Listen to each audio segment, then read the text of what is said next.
ప్రభునామమున మహిమ కలుగును గాక. మన ప్రియ రక్షకుడు ప్రభు అయిన యేసుక్రీస్తు వారి దివ్యమైన నామమున చేరువచ్చిన ప్రియులందరికీ నా హృదయపూర్వక ప్రేమ వందనాలండి. మంచిది ప్రియులారా, దేవుడు మహాకృపను బట్టి ఆయన మనకు అనుగ్రహించిన ధన్యతను బట్టి మనం ఈ ఉదయకాల సమయంలో మనమందరము ఆయన బల చుట్టూరు వలి మొక్కల వలె చేరి ఆత్మతో సత్యంతో ఆరాధించాం. తిరిగి ఆయన యొక్క వాక్యాలు, ఆయన యొక్క మాటలు వినడానికి మన యొక్క మనసులు సిద్ధం చేసుకుని ఉంటుండగా ఆ వాక్యం ద్వారా కలిగే జీవం కొరకై మనం వేచి ఉందాం ప్రియులారా. పరిశుద్ధ గ్రంథం నుంచి ప్రకటన గ్రంథం 3వ అధ్యాయం 12-13 వచనాలు. ప్రకటన గ్రంథం 3వ అధ్యాయం 12-13 వచనాలు. జయించమని నా దేవుని ఆలయంలో ఒక స్తంభముగా చేసేదను. అందులో నుండి వాడు ఇక మీదట ఎన్నటికీ వెలుపలికి పోడు. మరియు నా దేవుని పేరును పరలోకములో నా దేవుని యొద్ద నుండి దిగివచ్చు నూతన యెరూషలేమైన నా దేవుని పట్టణము పేరును, నా కొత్త పేరును వాని మీద వ్రాసేదను. సంగములతో ఆత్మ చెప్పుచున్న మాట చెవిగలవాడు వినుగాక. మరి ఒక వచ్చిన భాగము మత్తయి సువార్త 3వ అధ్యాయం 10-11 వచనాలు.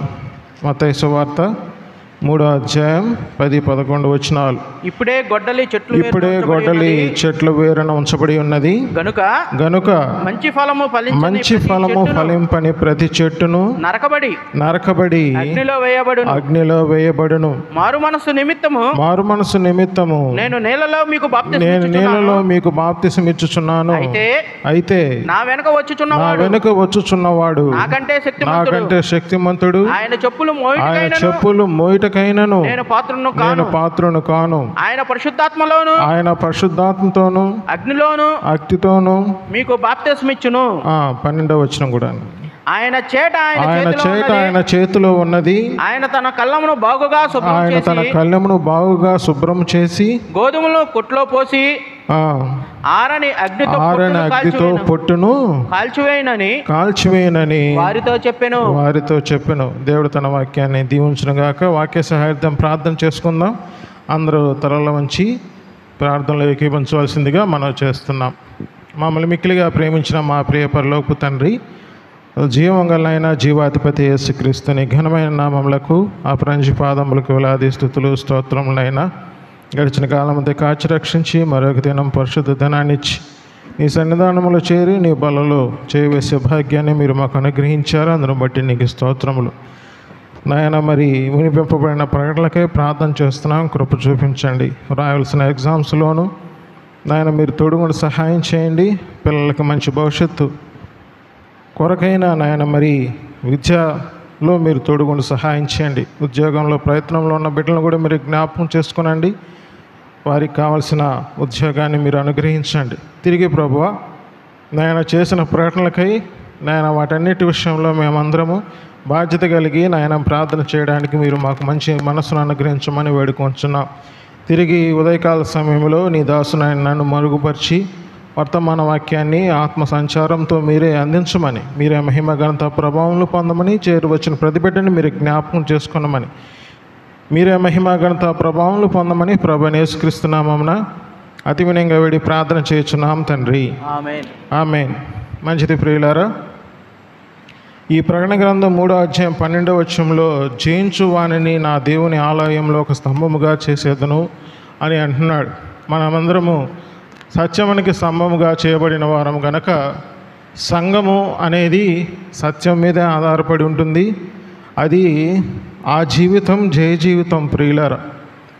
ఈ యొక్క ఫిలదెల్ఫియాలో ఉన్న ఆ మనస్సాక్షి విషయమైన గ్రహింపు ఖచ్చితంగా ఈ రాకడ దినాల్లో ఉన్న మనం అట్టి మనస్సాక్షి కలిగి ఉండడం చాలా అవసరం.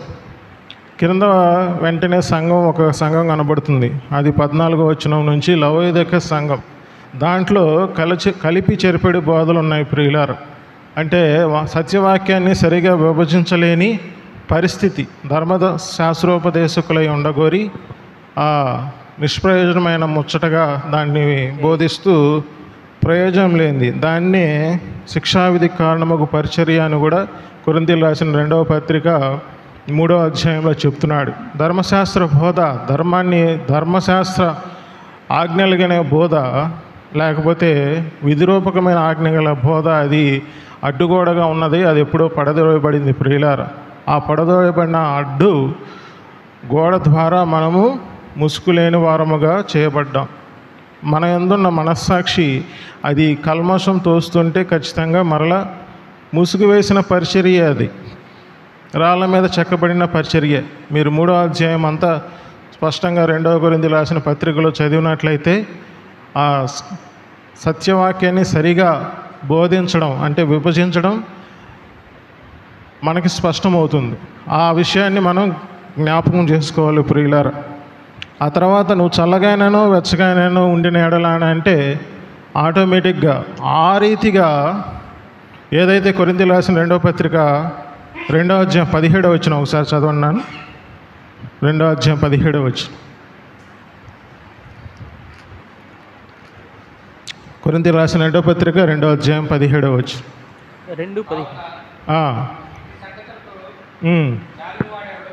కొరింథీయులకు రాసిన 2వ పత్రిక 2వ అధ్యాయం చివరి వచనం. కావున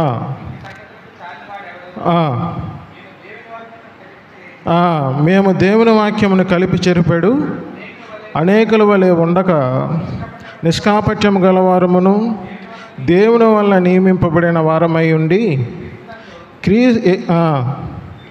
క్రీస్తునందు దేవుని ఎదుట బోధించుచున్నాము. దేవుని వాక్యమును కలిపి చెరిపాడు అనేకుల వలె ఉండక.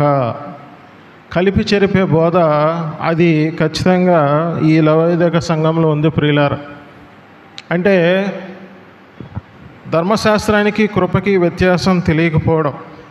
ధర్మశాస్త్రాన్ని అంటే ధర్మశాస్త్రం ద్వారా నీతికి వెతికే పరిచర్య అది ప్రియులారా. అంటే మనము ఈ పౌలు ఉద్దేశించిన నియమము అది ఏదైతే గృహ నిర్వాహకత్వం ఉందో అది నీతి మార్గము, తర్వాత పరిశుద్ధమైన ఆజ్ఞలని మనం గత వారాల్లో నేర్చుకుంటున్నాం.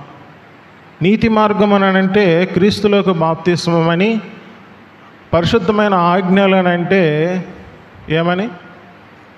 పరిశుద్ధాత్మలో బాప్తిస్మమని.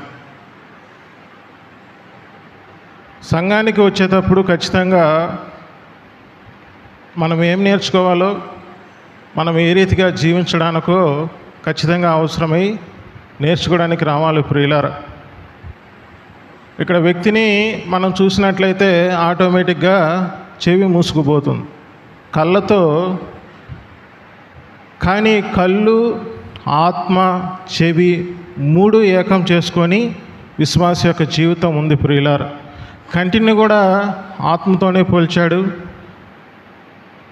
చెవిని కూడా ఆత్మతోనే పోల్చాడు, చివరికి నాలుకను కూడా ఆత్మతోనే పోల్చాడు ప్రియులారా. మనం ఏదైతే చూస్తామో అది హృదయమందు, తర్వాత చెవి ద్వారా, నాలుక ద్వారా ఈ మొత్తం ఈ ఇంద్రియాలన్నీ ఒకే ఆత్మచేత నడిపింపబడాలి. దాన్నే ఆత్మానుభవం, ఆత్మానుసారమైన జీవితం అంటున్నాం ప్రియులారా.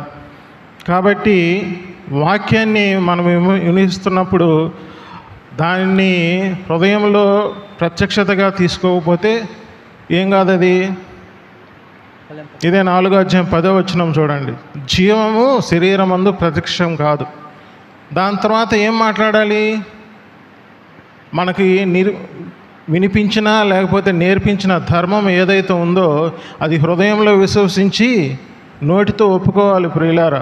నోటితో ఒప్పుకోకపోతే జీవం కలగదు, దాంట్లో నో డౌట్. ఇంక రాసి పెట్టుకోండి, మీరు ఏమైనా చేసుకోండి, కానీ మీరు నోటితో నేను నీతిమంతుణ్ణి అని ఒప్పుకుంటే మీకు జీవం కలుగుతుంది.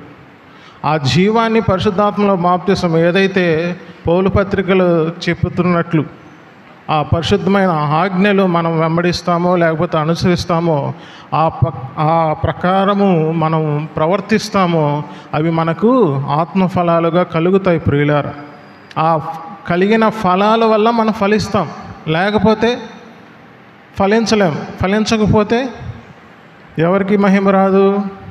15వ అధ్యాయం 8వ వచనం యోహాను సువార్త, మన తండ్రికి లేకపోతే మన దేవునికి మహిమ రాదు ప్రియులారా. మనం ఇక్కడ ఎందుకున్నాం? ఆయన చేసే పని అయి ఉన్నాం. ఆయన మహిమ నిమిత్తం మనుషులను చేసుకున్నాడు దేవుడు.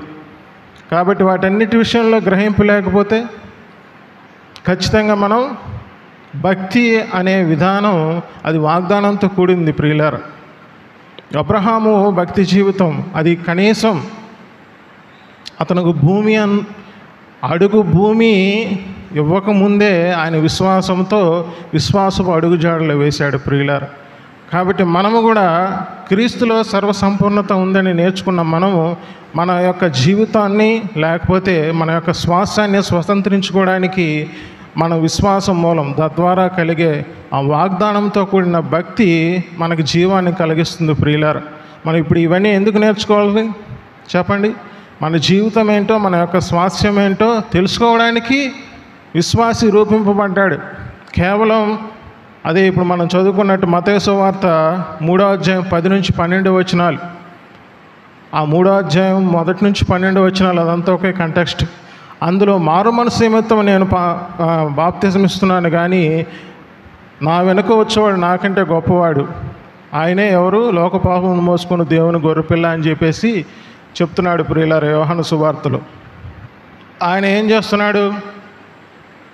దేనిలో బాప్తిజం ఇస్తున్నాడు? పరిశుద్ధాత్మలోను, అంటే పరిశుద్ధాత్మతోనూ అగ్నితోనూ బాప్తిజం ఇస్తున్నాడు. ఇక్కడ దాని కింద 12వ వచనం ఒకసారి చదవండి ప్రియులారా. ఆయన చేతిలో ఉన్నది, ఆయన చేతిలో ఉన్నది. ఆయన తన కళ్ళమును బాగుగా శుభ్రం చేసి గోధుమలను కొట్టులో పోసి ఆరని అగ్నితో పొట్టును కాల్చివేయనని వారితో చెప్పెను. ఇక్కడ ఆరని పొట్టు అగ్నిలో కాల్చివేయడం అంటే ఏంటి? గోధుమలకి ఏముంటాయి? కానీ దేవుడు శ్రేష్టమైన గోధుమల్ని, ఆ మంచి పదార్థాన్ని దేవుడు సమకూర్చుకునే దినాలు ఇవి ప్రియులారా. గోధుమలు శ్రేష్టమైనవి, అవి దేవుడు ఖచ్చితంగా కోట్లలో కూరుస్తాడు. కానీ కాల్చబడేదేంటి? పొట్టు. చెప్పాలి. పొట్టు అనగానే మనకి ఇక్కడ పరిశుద్ధాత్మలో బాప్తిసం, అగ్నిలో బాప్తిసం అనే ఉద్దేశాన్ని ఆయన ఏ ఉద్దేశంతో చెప్పాడో ప్రభు సహాయంతో మనం నేర్చుకుంటే అర్థమవుతుంది. ఇక్కడ బాప్తిసం అనగానే ముంచబడడం కదా అని ఇక్కడ 3 అభిప్రాయాలతో వాక్యాన్ని బోధిస్తుంటారు ప్రియులారా. కానీ ఉంది ఒక అభిప్రాయమే. చాలామంది ఏమనుకుంటున్నారంటే అగ్నిలో బాప్తిసం అనగానే ఇక్కడ చెప్పిన ఉద్దేశం ప్రకారం కొంతమంది ఏం చెప్తారంటే పరిశుద్ధాత్మలోకి బాప్తిసం అంటే పరిశుద్ధాత్మలోకి వెళ్ళడం కాబట్టి అగ్నిలో ఆయన జీవాన్ని గురించిను, లేకపోతే అగ్నిలోకి బాప్తిసం కాబట్టి అగ్ని అనగానే కాల్చేస్తుంది అంటే నరకం కదా, అంతే కదా. నరకం అనగానే నరకంలోనికి అంటే మరణంలోనికి బాప్తిసం. ఇది కరెక్టే కాదా? కరెక్టే కాదనేది తర్వాత మనం డిసైడ్ చేద్దాం.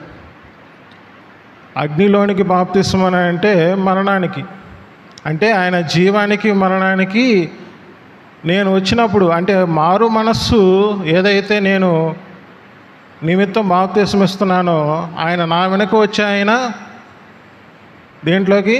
పరిశుద్ధాత్మలోకి అగ్నిలోనికి బాప్తిసం ఇస్తాడు ఆయన. అయితే ఇక్కడ కేజేవి ఇంగ్లీష్ ట్రాన్స్లేషన్లో లోనికి లేదు, విత్ అని ఉంది. With holy ghost and with fire అని ఉంది ప్రియులారా. అంటే దాని అర్థం ఏంటి? తో. ఇక్కడ కింద కూడా మనకి ఇచ్చారులేండి తో అని. లోనికి తో అనేది 2 ఒకటేనా? విభక్తుల్లో కొంచెం తేడా ఉంది కదా.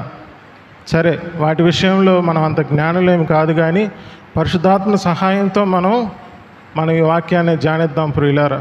అగ్నిలోనికి బాప్తిసం అని అంటే మరణంలోనికి అని, పరిశుద్ధాత్మలోనికి బాప్తిసం అంటే జీవం, అంతే కదా. ఇప్పుడు మనం పరిశుద్ధాత్మలోనికి బాప్తిసం అంటే పరిశుద్ధమైన ఆజ్ఞలను ఏ రీతిగా మన హృదయమందు దేహమందు ప్రత్యక్షం చేసుకొని జీవించాలో అది విశ్వాస జీవితం. అది మన పౌలు భక్తుడు వివరంగా చెప్పాడు కనుక. కానీ ఈ ప్రవక్త అయిన ఆఖరి ప్రవక్త అయిన యోహాను పరిశుద్ధాత్మ అనుభవం కలిగి ఉన్నాడా? పరిశుద్ధాత్మను కలిగి ఉన్నాడా? ఆయన నిజమైన వెలుగు కాదని ముందు మనం నేర్చుకున్నాం ప్రియులారా. జాగ్రత్తగా వినండి. ముందుగానే హృదయాల్లో ఈ కుర్రోడు ఏదో మమ్మల్ని డిస్టర్బ్ చేస్తున్నాడు అనే మైండ్ పెట్టుకొని వినబాకండి. అలా వింటే మనకు వాక్యం బోధపడదు ప్రియులారా. నేను చెప్పేది జాగ్రత్తగా వినండి. ఒకవేళ దాంట్లో ఏదైనా అబ్జెక్షన్ ఉంటే నన్ను ఖచ్చితంగా ఖండించండి. మనకి ఈ యొక్క విధానంలో అంటే కేవలం యోహాను చెప్పిన విధానంలో అయితే ఈ రెండే కరెక్ట్ అని, అతని మీదే అదే కరెక్ట్ అని, అంటే పరిశుద్ధాత్మలో బాప్తిసం అంటే జీవంలోనికని, ఒకవేళ అగ్నిలోనికి బాప్తిసం అంటే నరకానికని యోహాను భక్తుడు. ఎందుకంటే ఆయన నిజమైన వెలుగు కాదు. ఆత్మ ప్రభువు నేర్పించే సంగతులు ఇంకా అప్పుడుగా ఆత్మ రాలేదు కదా. ఒక వరముగాను లేకపోతే మనకి ముద్రింపబడిన ఆత్మగాను వాగ్దానం చేయబడిన ఆత్మగాను మనకి రాలేదు. కాబట్టి అక్కడ ఉన్న కంటెస్ట్ను బట్టి ఖచ్చితంగా పైన ఉంది కదా, ఏమైనా ఉంది, చెట్టు నరకి ఖచ్చితంగా అగ్నిలో వేయాలి అంటే అక్కడ దాని అర్థం అక్కడితో మనం నరకానికేనా అని భావిద్దాం. కానీ ఈ విషయంలో ఈ అగ్నిలోనికి బాప్తిసం ఇస్తాడు అనే విషయాన్ని మళ్ళీ 2వ అధ్యాయం అపోస్తల కాలం 2వ అధ్యాయంలోకి తీసుకువెళ్తున్నారు. చూడండి ఒకసారి. అపోస్తల కార్యముల గ్రంథము 2వ అధ్యాయం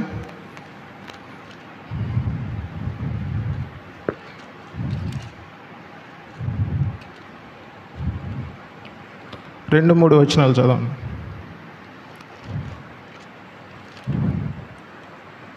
అపోస్తల కార్యముల గ్రంథం 2వ అధ్యాయం 2-3 వచనాలు. అప్పుడు వేగంగా వీచు బలమైన గాలి వంటి ఒక ధ్వని ఆకాశము నుండి అకస్మాత్తుగా వారు కూర్చుండి ఉన్న ఇల్లంతయు నిండెను. మరియు అగ్నిజ్వాల వంటి నాలుకలు విభాగింపబడి ఉండునట్టుగా వారికి కనబడి వారిలో ఒక్కొక్కని మీద రాలగా అందరూ పరిశుద్ధాత్మతో నిండిన వారై ఆ ఆత్మ వారికి వాక్శక్తి అనుగ్రహించిన కొలది అన్య భాషలతో మాట్లాడసాగి అగ్ని నాలుకల వంటి అంటే అగ్ని జ్వాల వంటి నాలుకలు విభాగింపబడి ఏమొచ్చాడు? పరిశుద్ధాత్మ వచ్చింది ప్రియులారా. ఇక్కడ అగ్ని వచ్చిందని చెప్పారా? అగ్ని జ్వాలల వంటి నాలుకల వంటి పరిశుద్ధాత్ముడు వచ్చాడని చెప్తున్నాడా? ఒకసారి హృదయంలో అంటే పరిశీలించుకోండి. మన సత్యవాక్యాన్ని సరిగా విభజించకపోతే వాక్యం బోధపడదు ప్రియులారా. మన వాక్యం మన యొద్దకు రాదు, స్వరము రాదు. ఎందుకనంటే ఈ లవోదికయలో అదే జరుగుతుంది.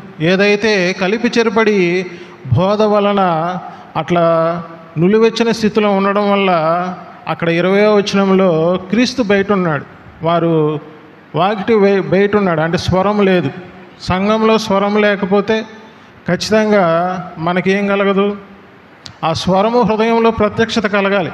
2 కొరింథీ రాసిన 4వ అధ్యాయం మనం 4వ వచనంలో ఆ జీవము క్రీస్తునందున్న జీవం మన హృదయంలో ప్రత్యక్షమవుతే 10వ వచనంలో ఏముంది? మన శరీరం అందు జీవం సాక్షాత్కరిస్తుంది, లేకపోతే ప్రదర్శించబడుతుంది. తద్వారా 15వ వచనం వచ్చేసరికి విశ్వసించింది కనుక మాట్లాడి తిని అంటున్నాడు. అదే ఆత్మానుభవం. ఈ ఆత్మానుభవం కలగాలంటే ముందు మన కొరింథీయులకు రాసిన 2వ పత్రిక లాస్ట్ వచనం 17వ వచనం తర్వాత ఆ 3వ అధ్యాయం అంతా మనం చదివితే దాంట్లో రైట్లీ డివైడెడ్ స్క్రిప్చర్స్ అనమాట. ఆ స్క్రిప్చర్స్ ఏదైతే ఉన్నాయో అవి సరిగా విభజించడం ద్వారా కలిగే అనుభవమే ఆ 4వ అధ్యాయంలో అనుభవం. ప్రియులారా, మీకు ఆత్మానుభవం కలగాలని అంటేనే జీవం ఉందని మనం చెప్తున్నాం. ఆ జీవము మనం జీవించాలని అంటే ఆత్మానుసారమైన జీవితాన్ని జీవించాలంటే ఆత్మానుభవం ఎలా కలుగుతుందని అంటే మనం చెప్తున్న ఈ విధానం ద్వారా మనం ఒక స్తంభముగా జీవముగా చేయబడాలని అంటే, లేకపోతే అవన్నీ ఎలా అవుతాయి? ఆ పరిశుద్ధమైన ఆజ్ఞలన్నీ భారంగానే ఉంటాయి, మన మీద భారంగానే ఉంటాయి ప్రియులారా. మరి భారమైనవి అయితే మన కాడి సులువని దేవుడు ఎలా చెప్తాడు? మత్తయి సువార్త 11వ అధ్యాయం 28వ వచనంలో నా కాలి సులువని, అది విశ్రాంతితో కూడిందని ఎలా చెప్తాడు? ఒక బరువు మోస్తూ ఉంటే మనకి శ్రమ కలుగుతుంది, తద్వారా చెమట వస్తుంది, నీరసం వస్తుంది, భారముగా అనిపిస్తుంది. కానీ ఈ పరిచర్యలో మనం సత్యవాక్యాన్ని సరిగా విభజించే ఉపదేశించే పరిచర్యలో ఆ ఆజ్ఞలు భారమైనవి కాదంటున్నాడు దేవుడు, అవి ఆచరించేవి. నీతి కారణం ఒక పరిచర్య ప్రియులారా. వాటి విషయాల్లో మనం గ్రహింపలేకపోతే మనకు జీవం కలగదు. మీరు అనుకుంటున్నారు ఇవన్నీ నాకు బోధపడట్లేదని అంటే అవన్నీ హృదయంలో విశ్వాసం ఉంచి నోటితో ఒప్పుకుంటే రివీల్ అవే ప్రియులారా. మీరు అవన్నీ నాకు అనుగ్రహింపబడాలి అనే విషయంలో విధేయత చూపకపోతే, ఆ భయం కలిగి ప్రవర్తించకపోతే ఈ ఆత్మానుభవం కలగదు. తద్వారా స్వాస్థ్యం రివీల్ అవ్వదు, మీకు ట్రెజర్ రివీల్ అవ్వదు ప్రియులారా. ట్రెజర్ హంట్ చేస్తున్నాం. ట్రెజర్ హంట్ చేసే వాళ్ళు ఏం చేస్తారు? అది ఎక్కడుందో వెతుకుతూ ఉంటారు. ఆ రీతిగా ఉన్నాయో లేదో మీ మట్టుకు మీరు తెలుసుకొని ఎరగాలి. యోహాను సువార్త 4:42 అక్కడ ఏముంది? ఆ సమరయ స్త్రీ ఆయన ఎట్టివాడై ఉన్నాడో నావన్నీ చేసిన దేవుడు నేను చెప్తున్నానని ఆ కొండ విడిచి చెప్పిన తర్వాత వాళ్ళ కింద అదే ప్రాంతంలో ఉన్న వారందరూ కూడా ఏం చేస్తున్నారు? నీవు చెప్పింది కాదు, మా మట్టుకు మేము ఎరిగామని ఉంది. ఆ పరిస్థితి మనలో కలగకపోతే ఖచ్చితంగా ఆత్మానుభవం అంటే ఏంటో అదేదో ఊరిక మీకు ఒక నీతి వాక్యంలాగా మనకున్నాయి కదా, మనం నీతి వాక్యాన్ని బోధిస్తూ ఉంటాం, అవేమీ ప్రవర్తించం. తద్వారా దాంట్లో లోతు ఏం తెలుస్తుంది? కాబట్టి ఆ విషయాలు మనం గ్రహింపగలగాలంటే మొదట కావాల్సింది విశ్వాసమే ప్రియులారా. మనకి సువార్త వాగ్దానం చేయబడింది. ఆ సువార్త ద్వారా మనకి భక్తి జీవాన్ని, జీవం ద్వారా స్వాస్థ్యాన్ని అనుభవించే విధంగా ఉండాలి. అదే నీతి మార్గం. ఆ నీతి మార్గం అని అంటే క్రీస్తులోనికి మనం బాప్తీసం తీసుకునే అనుభవం. దానినే మనం ఏమంటున్నాం? క్రీస్తుతో చనిపోయి అంటే ఆయన మరణంలోనూ క్రీస్తుతో బ్రతకడం అంటే ఆయన పునరుద్ధానంలో పాలు. ఈ నీతి మార్గం మనకు స్పష్టంగా తెలియకపోతే తర్వాత పరిశుద్ధాత్మలో బాప్తీసం మనం ఎరగం. అది వరముగా మనకి కలగదు. కేవలం మనకి ముద్రగా హృదయంలో నివాసం ఉంటాడు. కానీ మనము జీవం ప్రత్యక్షం అవ్వాలన్నా, జీవం మనలో కలగాలన్నా ఖచ్చితంగా ఆ అనుభవంలోనికి రావాలి ప్రియులారా. ఆ అనుభవంలోనికి రావాలంటే నీతి మార్గం మనకు స్పష్టంగా తెలియబడాలి. కాబట్టి ఈ విషయాలన్నీ ఆత్మప్రభు మనకి స్పష్టంగా మనకి తెలియజేస్తున్నాడు. ఇప్పుడు చదవండి. అపోస్తల కాలం 2వ అధ్యాయం 3వ వచనం. మరియు అగ్ని జ్వాలల వంటి నాలుకలు విభాగింపబడినట్లుగా వారికి కనబడి వారిలో ఒక్కొక్కరి మీద వాలగా అందరూ పరిశుద్ధాత్మతో నిండిన వారై ఆ ఆత్మ వారికి వాక్శక్తి అనుగ్రహించింది. అంటే కృపావరాలు లేకపోతే ఆత్మవరాలు. మొదటిదైన వాక్శక్తి అంటే ఆత్మతో వాళ్ళు అన్య భాషలో మాట్లాడారు ప్రియులారు. ఆ 17 మంది ప్రాంతం గల వాళ్ళందరూ వస్తే ఒక అపోస్తలుడైన శిష్యుడు ఏం చేస్తున్నాడు? ఒక భాష మాట్లాడుతున్నాడు. అంటే హిందీ వచ్చిన వాళ్ళతో హిందీలో మాట్లాడుతున్నాడు. ఇంకొకరు ఏం చేస్తున్నారు? ఉర్దూలో మాట్లాడుతున్నారు. ఇంకొకరు ఏం చేస్తున్నారు అంటే ఆ ప్రాంతంలో అప్పుడున్న భాషలు ఏవైతే ఉన్నాయో ఆ భాషలతో మాట్లాడుతున్నప్పుడు వాళ్ళు ఏం చేశారు? అరే నా భాష మాట్లాడుతున్నారు వీళ్ళకి, ఇక్కడి నుంచి వచ్చాయి అంటే ఇది పరిశుద్ధాత్మ జరిగిన కార్యమని చెప్తున్నవారు కానీ వింటున్నవారు కానీ గ్రహించారు ప్రియులారా. అంటే దాని అర్థం ఏంటి? ఇప్పుడు మనం ఇదే వచనాన్ని తీసుకొచ్చి ఆ అగ్నిలో బాప్తిస్మానికి పోల్చామనుకోండి, సరిపోతుందా? అగ్నిలో బాప్తిస్మం అనగానే ఈ యొక్క అగ్ని జ్వాలల వంటి నాలుకలతో కూడిన ఆత్మ మీదికి దిగి రావడం అనే విషయాన్ని అగ్నిలో బాప్తిస్మానికి పోలుద్దామా? ఆన్సర్ నేనైతే చెప్పను, మీరే హృదయంలో భావించండి. అంటే అక్కడ కంటెస్ట్ వేరు, ఇక్కడ కంటెస్ట్ వేరు.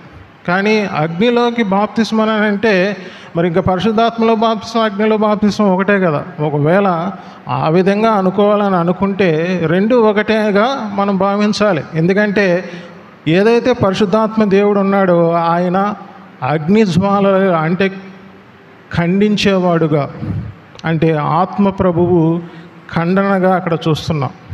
అంటే ఒకవేళ అవి దహించాలి, ఏదైనా దహించాలని అంటే దానికి ఉపయోగపడుతుందిగా అని మనం ఆలోచించినట్లయితే అలా కూడా ఉపయోగపడతాడు అనేది మనం అర్థం చేసుకోవాలి. కానీ ఇక్కడ ఉపయోగం దేని ద్వారా జరిగింది? అగ్ని జ్వాలలు దేనికి ఉపయోగపడింది? ఆత్మవరాలని తీసుకురావడానికి ఉపయోగపడింది. ఒకవేళ పరిశుద్ధాత్మలో బాప్తిస్మ, అగ్నిలో బాప్తిస్మ అనుకుంటే అది దేనికి ఉపయోగపడాలి? ఇంకొక వచన భాగం చూడండి. హెబ్రీయులకు రాసిన పత్రిక 6వ అధ్యాయం. హెబ్రీయులకు రాసిన పత్రిక 6వ అధ్యాయం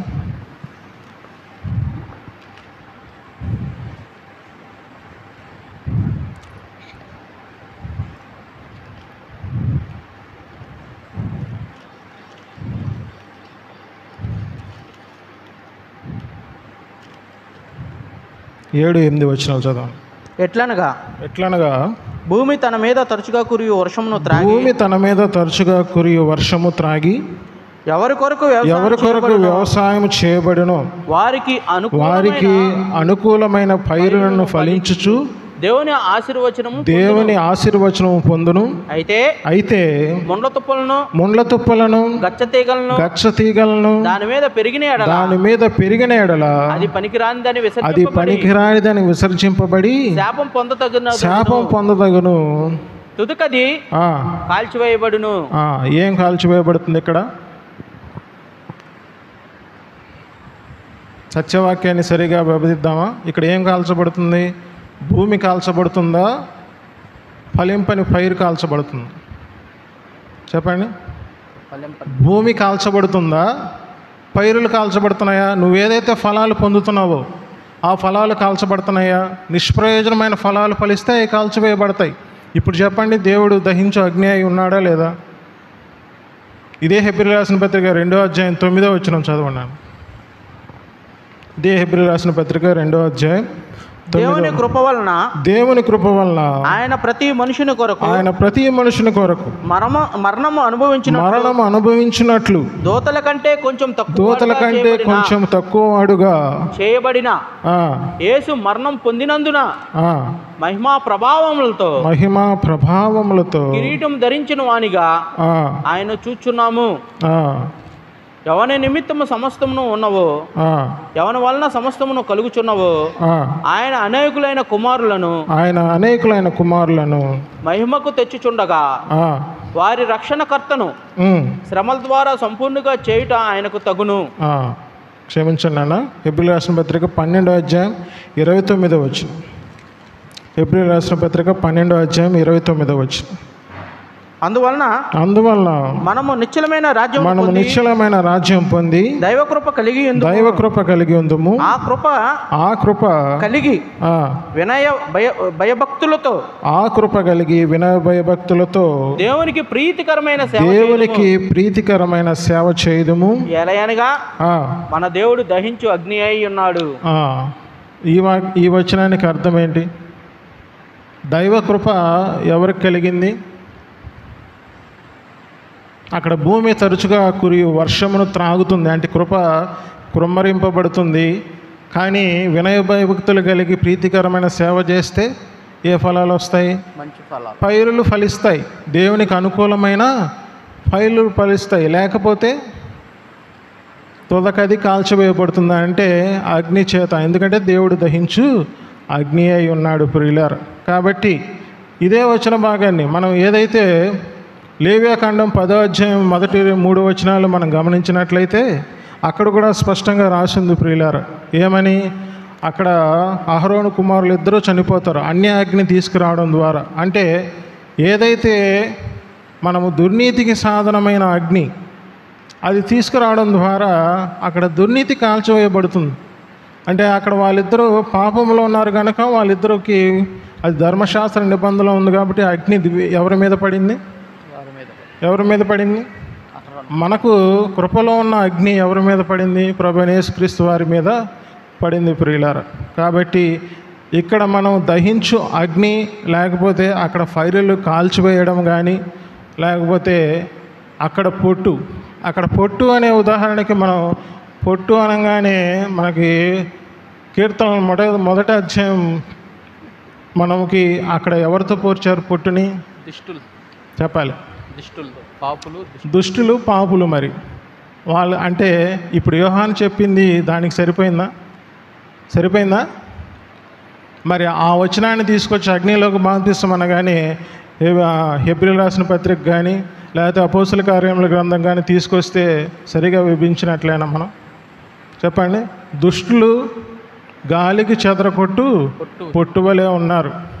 అక్కడ గాలికి ఏమి చెదరగొడుతుందని అంటే ఇదే మనం మత్తయి సువార్త 3వ అధ్యాయం 10, 11, 12లో అక్కడ పొట్టుని వేరు చేస్తున్నాడంటే ఫ్యాన్ అని రాసి ఉందంటే దేవుడు చాటతో కాదు ఫ్యాన్తో, అంటే ఇంగ్లీష్లో అది వాడారు. ఫ్యాన్ అంటే గాలికి చెదరగొడుతుందా లేదా? కాబట్టి యోహాను చెప్పిన కంటెక్స్ట్ వేరు. తర్వాత ఇక్కడ అపోస్తల కార్యాల గ్రంథంలో కానీ తర్వాత ఇదే హెబ్రీయులకు రాసిన పత్రికలో కానీ మరి అగ్నిలోకి బాప్తిస్మం అనగానే అది ఆత్మకార్యాన్ని అని మనం వివేచించినట్లయితే ఈ 2 వచనాలు సరిపోతాయి. మరి యోహాను సువార్తలో యోహాను భక్తుడు చెప్పినట్లుగా ఆ రీతిగా కాల్చివేయబడినట్లయితే దానికి సరిపోతుంది. కాబట్టి మనకి సత్యవాక్యాన్ని సరిగా విభజిస్తేనే మనకి ఏమవుతుంది, వాక్యాన్ని మనం ఏది విశ్వాసం ఉంచాలి, అది ఏది దేవుని స్వరమో మనకి వినవింపబడుతుంది ప్రియులారా మన హృదయంలో. లేకపోతే అది ప్రకాశిస్తుంది, తద్వారా దేహమందు ప్రత్యక్షమవుతుంది, తర్వాత నోటితో మనం పలుకుతాం ప్రియులారా. కాబట్టి మనం ఆ విషయంలో జ్ఞానం కలిగి మసులుకోవాలి. కలిపి చెరిపడి వారి వలె ఉండకుండా దేవుని జ్ఞానయుక్తమైన క్రీస్తునందు దేవుని ఎదుట నేనేం బోధిస్తున్నాను అంటున్నాడు, వాక్యాన్ని బోధిస్తున్నాడు. అదే నీతి కారణముకు పరిచర్య ప్రియులారా. మనము ఆ నీతి మార్గము సరిగా ఎరిగితే, నిబంధనలు సరిగా ఎరిగితే ఖచ్చితంగా మనం ఏది నిబంధన మరణకర్మకు నిబంధన లేకపోతే కొట్టివేయబడిన నిబంధన, ఆ నిబంధనలో ఏది స్పష్టంగా దేవుడు తెలియపరిచాడో, దాన్ని ఎందుకు నివర్తనం చేశాడో, తర్వాత మనకి ఏ ఆజ్ఞని దేవుడు మనకు అనుగ్రహించాడో లేకపోతే ఏ నిబంధనను మనకు అనుగ్రహించాడో మనం నిలిచి ఉండాలి. ఒక వచనం తీసుకొని దానిలాగా నువ్వు ఉన్నావని విశ్వాసికి ఆపాదించి, పాత నిబంధనకు ఆపాదించి, అంటే ధర్మశాస్త్ర నిబంధనకు ఆపాదించి మరలా అదే విశ్వాసాన్ని తీసుకొచ్చి కృపా నిబంధనకు ఆపాదిస్తే పొంతన ఉంటుందా అసలు? చెప్పండి. మనం విమోచింపబడిన వారం అని అంటే ధర్మశాస్త్రం అనే నిబంధన మనల్ని నీతిమంతులుగా చేయలేకపోయింది. ఏదైతే రూతు ధర్మాన్ని ఆ బోయాజు కాకుండా వేరొక సమీప బంధువుడు నేను విమోచించలేనని చెప్పేశాడు. కాబట్టి బోయాజు విమోచించాడు. మన క్రీస్తు అయిన బోయాజు మనల్ని సంపూర్ణంగా విమోచించాడు. కేవలం దేనికోసం? రక్షింపబడడం కోసమే కాదు, నా స్వాస్థ్యానికి కలగబోవు అంటే తండ్రికి ఏదైతే స్వాస్థ్యం ఉందో ఆ స్వాస్థ్యం అంతా పొందడానికి సంబంధించిన విమోచన ఆ శిలువ కార్యంలో దేవుడు చేశాడు ప్రియులారా. కనుకనే మనకి పరిశుద్ధాత్మ దేవుణ్ణి మనకి వరంగా అనుగ్రహించాడు. మరి ఆ పరిశుద్ధాత్మలోనికి బాప్తిసం మనం తీసుకోవాలని అంటే, ఆ పొందాలని అంటే నీతి మార్గం మనం స్పష్టంగా ఎరిగిన వారమై ఉండాలి. కాబట్టి నీతి మార్గం అనే దాన్ని ఆ గలతీయులకు రాసిన పత్రిక, కొలసీయులకు రాసిన పత్రిక, ఆ రోమా రాసిన పత్రిక, వీటన్నిటిని చదివితే తెలుస్తుంది. ఈ పరిశుద్ధమైన ఆజ్ఞలు అనేవి కొరింథీయులకు రాసిన పత్రికలోను తర్వాత మిగిలిన పత్రికల్లో రాశాడు దేవుడు. కాబట్టి మనకు అనుగ్రహించబడిన ఏదైతే ఆ కృప ఉందో ఆ కృప మనం భూమిగా పోల్చి దేవుడు మన మీద ఫైలు ఫలించాలని అంటే ఆ తరుగా కురియు వర్షాన్ని, ఆ కృపా వర్షాన్ని మనం త్రాగాలి ప్రియులారా. ధర్మశాస్త్రము చేయి నిబంధన అయి ఉంది. గత వారం మనం ఉదాహరణ చెప్పాం. లూకాసు వార్త 10వ అధ్యాయంలో శాస్త్రోపదేశకుడు నీతిమంతుడై ఉన్నట్టు ప్రదర్శించుకోవడానికి నేను నిత్యజీవం పొందాలంటే ఏం చేయాలని దేవుని శోధించాడు. అప్పుడు కింద ఆ లేవీయులను కానీ సమరయులను కానీ వీళ్ళందరినీ చూపించి దేవుడు ఏం చెప్పాడు, వీళ్ళలో ఎవరు నీ పొరుగువాడు అని అడిగాడు. ఎవరైతే లాస్ట్గా గుడ్ సమరిటన్ మంచి సమరయుడు చేసిన పని అతనికి పొరుగువాడిగా పోలుస్తుందని అంటే నువ్వు అలా చెయ్యి అన్నాడు. అంటే గుడ్ సమరయునిగా ఉండాలి. అంటే సమరయులు అసలు వాళ్ళు పాపులు, మేము సాంగత్యం చేయని వారముగా ఉన్నాము, అలాంటి పని, అంత పని సమరయుడు చేశాడా అనే ఆశ్చర్యానికి ఆ ధర్మశాస్త్రోపదేశకుడు ఉన్నాడు. కానీ అతను ఏం చేయడు, నొచ్చుకొని వెళ్ళిపోయాడు. లూకా సువార్త 18వ అధ్యాయం 18వ వచనంలో కూడా అక్కడ అదే ధర్మశాస్త్రానికి సంబంధించిన యవ్వనస్తుడు కనబడతాడు. అతనికి చేదు నిబంధన అడిగాడు కాబట్టి ఆజ్ఞలు ఇచ్చాడు.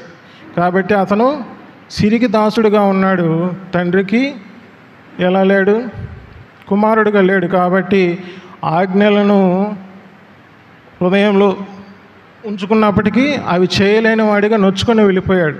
అదే లూకా సువార్త 19వ అధ్యాయంలో జక్కయ్య ఏం చేశాడు, దేవుడు నీ ఇంట ఉండవలసి ఉందని చెప్పి రక్షణ, ఇతను అబ్రహాం కుమారుడే, ఇంటికి రక్షణ వచ్చిందని ఎలాగ చెప్పాడు. అతను చేసే ప్రవర్తన, అతను ప్రవర్తించే ప్రవర్తనను బట్టి, అంటే హృదయంలో జరగవలసిన కార్యాలు అవన్నీ చెప్తే చేశాడా, చెప్పకుండానే చేశాడు ప్రియులారా. కాబట్టి మన ఒక ఆత్మానుభవం ఎలా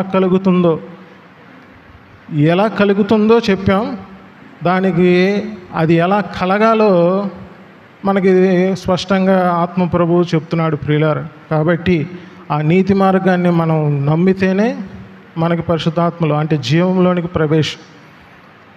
క్రీస్తు యొక్క మరణ పునరుద్ధానం వరకే చాలామంది మరణంలోనే ఆగిపోయారు, పునరుద్ధానం కూడా నమ్మట్లేదు. ఎందుకంటే నీతిమంతులు మనం నమ్మట్లేదు. కాబట్టి కృపలో ప్రవేశం లేదు, అంటే జీవంలోనికి ప్రవేశం లేదు. ఆయన మరణము పునరుద్ధానమే కాదు, ఆయన జీవం కూడా ఉంది ప్రియులారా. అది కూడా మనకు వాగ్దానమే. ఇప్పుడు జీవం కోసం, మన రాబో జీవం కోసం వాగ్దానం. అంటే ఇప్పుడు జీవం ఏం చేద్దాం, ఇప్పుడు దేహమందు మనం దేహాన్ని నిరర్థకం చేసుకుంటూ ఈ యొక్క చావునకులోనైనా శరీరంలో కూడా దేవుడు జీవించాలని చెప్పి మనకి రోమీయులకు రాసిన పత్రిక 8వ అధ్యాయం 11వ వచనంలో చెప్తుంటే దాని గురించి ఏం చేద్దాం మనం. వాటన్నిటి విషయంలో మనకి ఏం కలగట్లేదని అంటే భయం కలగట్ల. వాగ్దానాలు ఉన్నాయి, అవి నేను స్వతంత్రించుకోవాలనే భయం లేదు. ఇదే కొరింథీయులకు రాసిన 2వ పత్రిక 7వ అధ్యాయం 1వ వచనం కానీ 15వ వచనం కానీ ఇవి మన దగ్గర ఉంటే, మనం పై వచనాల్లో చెప్పినట్లు మనకి రక్షణార్థమైన మారు మనస్సు కలగజేసే దుఃఖం మనలో వస్తుంది. అంతేగాని పెట్టుడు దుఃఖం, చాలామంది చాలా సంఘస్థులు పెట్టుడు దుఃఖంతో చేస్తారు. స్టార్టింగ్ చేస్తారు. హృదయం కలిగిందో లేదో నాకైతే తెలియదు. అలాంటి దుఃఖాల్లో కూడా కొందరు ఉంటారు. అది వేషధారణ ప్రియులారా. అది అవిధేయత కానీ విధేయత కాదు. హృదయంలో మనం చూపించాల్సిన విధేయత కేవలం క్రీస్తు మనకి ఏది బోధిస్తున్నాడు, సిలువబడిన క్రీస్తు మనకి స్పష్టంగా మనకి తెలియపరచబడితే జీవిస్తున్న క్రీస్తు మనకి రివీల్ అవుతాడు. తద్వారా మనం స్వాస్థ్యం పొందుకోగలం. లేకపోతే కలగదు, మనకి జీవితం కలగదు. మనల్ని లోకులతో మనం పోల్చుకున్నప్పుడు వారిలాగే మనము విశ్వాస జీవితంలో ఉంటే వాళ్ళకి మనకి తేడా ఏంటి ఇంకా చెప్పండి. మేము పరలోక రాజ్యం వెళ్ళిన తర్వాత మాకు ఇవన్నీ ఉంటాయని మీరు చెప్పారనుకోండి ఉదాహరణకి, మరి అక్కడికి వెళ్ళాలంటే నీకు కాన్ఫిడెంట్ ఉందని అడిగితే ఏమో అబ్బా అన్నావు అనుకోండి, ఏంటి పరిస్థితి? ఇంక నువ్వు ఎలా వివరిస్తావు, లేకపోతే సువార్త ఎలా ప్రకటిస్తావు? నువ్వు సువార్త నన్ను నమ్మేవని అంటే ఆ సువార్త నీ జీవితంలో కూడా పని చేయాలి కదా. మరి సువార్త ప్రకటించాలని దేవుడు మాకు చెప్పాడని చెప్పేసి చాలామంది ఇలాంటి అవగాహన లేకుండా మీరు నరకానికి పోతారు జాగ్రత్త అంటే మరి వాళ్ళ కోపం రాదేంటి? క్రీస్తు నువ్వు ప్రదర్శించాలి, ముందు నీ యొక్క జీవితంలో చూపించాలి. తద్వారా ఆటోమేటిక్గా ఇప్పుడు వచ్చిన బోధనన్నీ కూడా అవే ప్రియులరా. తద్వారానే అసలు ప్రభుత్వాన్ని ఇచ్చింది దేవుడు. ప్రభుత్వ వ్యతిరేకత చూపిస్తున్నాడంటే దేవుడు చూపిస్తున్నాడనే నువ్వు మారు మనసు పొందాలని. ఆ రక్షణార్థమైన మారు మనసు నీకు కలగకపోతే మనమందరం ఏకం కావాలని చెప్పేసి చాలామంది యూట్యూబ్లో ఊదరగొడుతున్నారు. దేనికి ఏకత్వం? కాబట్టి ఈ విషయాలన్నీ మనం సత్యవాక్యాన్ని సరిగా ఉపదేశించడం ద్వారా, లేకపోతే బోధించడం ద్వారా, అంటే మాట వినటం ద్వారా, ఆ స్వరాన్ని హృదయంలో ప్రత్యక్షపరచుకోవడం ద్వారా మన శరీరంలో జీవంగా మనకు సాక్షాత్కరించబడుతుంది ప్రియులరా. కాబట్టి మీరు స్పష్టంగా చదవండి. ఆ 3వ అధ్యాయం 2 కొరింథీయులకు రాసిన పత్రిక 3వ అధ్యాయం స్పష్టంగా చదవండి, 4వ అధ్యాయం స్పష్టంగా చదవండి. ఖచ్చితంగా దేవుడు మనకు బోధపరుస్తాడు. కాబట్టి ఇట్టి ఆత్మీయ అనుభవంలోనికి మనందరిని దేవుడు తీసుకురావడం కాక ఆత్మానుభవం చేత మనము అనుకూలమైన ఫైలులు ఫలిస్తాం. తద్వారా ఆ దహించు అగ్ని ఏదైతే మనలో లోపాలు ఉన్నాయో అవన్నీ దేవుడు ఏం చేస్తాడు? కత్తిరించి తీసేస్తాడు. ఎపిటో దేన్ని తీసేస్తాడు? భూమికి ఏదైతే తగులుకుందో, లేకపోతే దేనికైతే బంధకాలకు తగిలిందో ఆ తీగను గజ్జేస్తాడు. తీగ మొదలని కాదు ప్రియులారా. కాబట్టి వీటన్నిటి విషయంలో జ్ఞానం కలిగి మసులుకుందాం. దేవుడు తన వాక్యాన్ని దీవించును గాక.